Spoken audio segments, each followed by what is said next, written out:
پس از به قدرت رسیدن رضاخان، ارتش اهمیت ویژه‌ای پیدا کرد.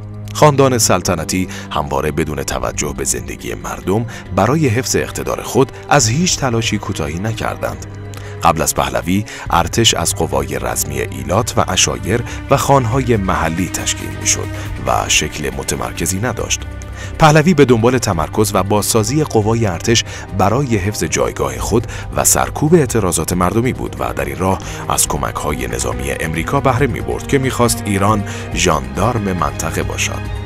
از نظر ازغندی، نویسنده تاریخ تحولات سیاسی و اجتماعی ایران، در واقع ارتش در خط مقدم اختناق داخلی قرار گرفت و موقعیت شاه و خاندان سلطنتی را در رأس تمامی بوروکراسی‌های نظامی، انتظامی و اطلاعاتی تشدید کرد.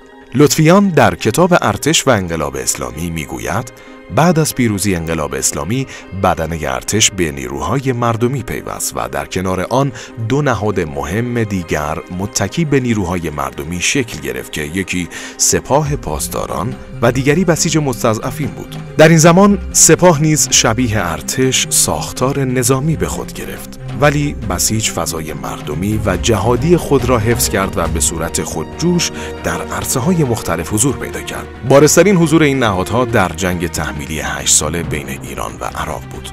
ناگفته نماند تامین تجهیزات نظامی در سالهای پیش از انقلاب کاملا وابسته به غرب بود و ما هیچ گونه تولید داخلی نداشتیم. اما پس از پیروزی انقلاب، به تعبیر سایت مشرق، به همت دانش بومی و مهندسی معکوس، تجهیزات نظامی با بالاترین کیفیت تولید شد و قدرت بازدارندگی و چانه‌زنی ایران در سطح بین‌الملل را افزایش داد. تولید موشک‌های فوق دقیق سطح به سطح، هواپیماهای بدون سرنشین، جت‌های جنگنده مافوق صوت رادارگریز، بالگردهای ضد تانک و انواع سلاح‌های سبک و سنگین ایران را جزو قدرت‌های برتر نظامی قرار داده است.